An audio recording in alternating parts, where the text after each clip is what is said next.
You said that when you were there interning with Mackinac, you got your first job. You said you were hooked. What was Yeah. it that hooked you?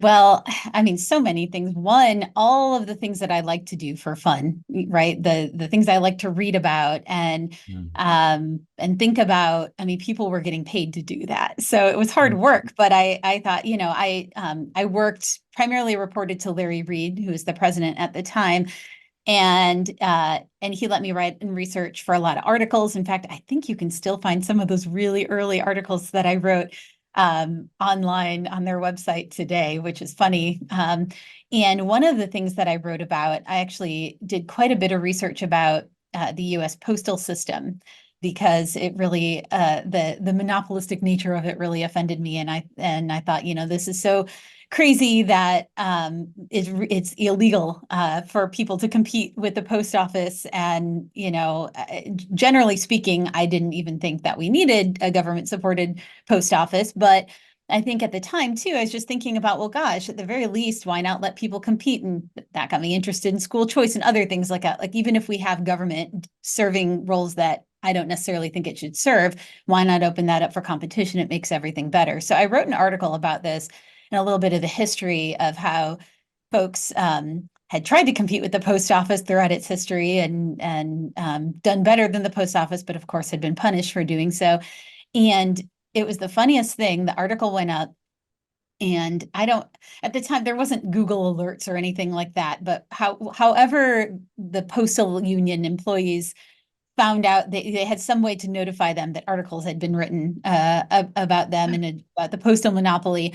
And, I'm brand new. I'm in my 20s. I'm brand new in my career. Nobody cares what I have to say. And suddenly there's like hundreds of comments on this thing, and they're all postal workers. And, she lives in her ivory tower and she doesn't understand about, like how hard postal employees work, or which of course was not a criticism in my article at all. No. Nothing about how hard postal employees work, or how on earth would the market do XYZ, and all of these things. And it was really exciting to me because here I am just, just Mm.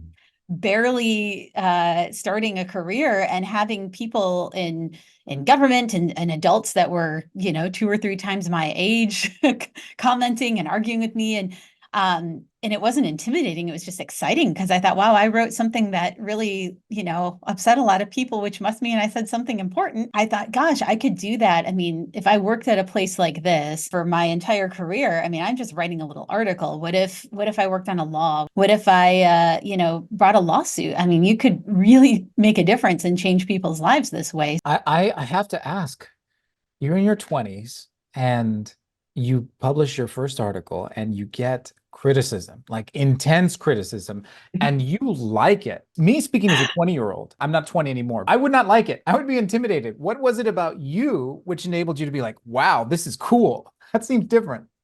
Well, I think that it was the fact again that, I mean, this wasn't my peers necessarily, right? It wasn't because in some ways when you're that age or even a little younger, it's almost more intimidating to have criticism from people your age because you're Yeah. still in that awkward phase where you're thinking about acceptance and, Hmm. maybe trying to be cool, whatever else. So, I mean, I certainly didn't enjoy having negative attention growing up from peers or from other students or things like that.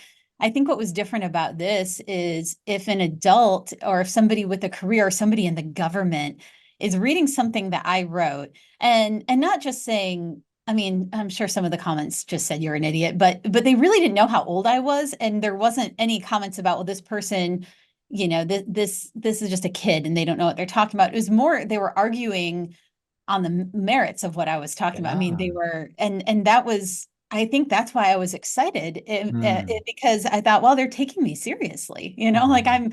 I mean, they totally disagree with me, but they take what I'm saying seriously, and I have adults and people with education and people that are in the system that are engaging with my ideas. And even though it was overwhelmingly critical, there were Mhm. very few positive comments on that article. It meant that they cared and they wanted to engage. And if they didn't care, they would just ignore me. Mhm. So Mhm. So I think that's why I was excited. And I just thought I had no idea what kind of platforms we could get as, the internet grew and as our organizations got bigger and as we started litigating. But even just then, it just gave me a little taste of like, wow, somebody like me, the first in my family to go to college, who just finds all of this so exciting, who wants so badly to do this work and make a difference, can put a little article out there and get this kind of response and attention. Like, wow, I want to, I want to see where I can take that.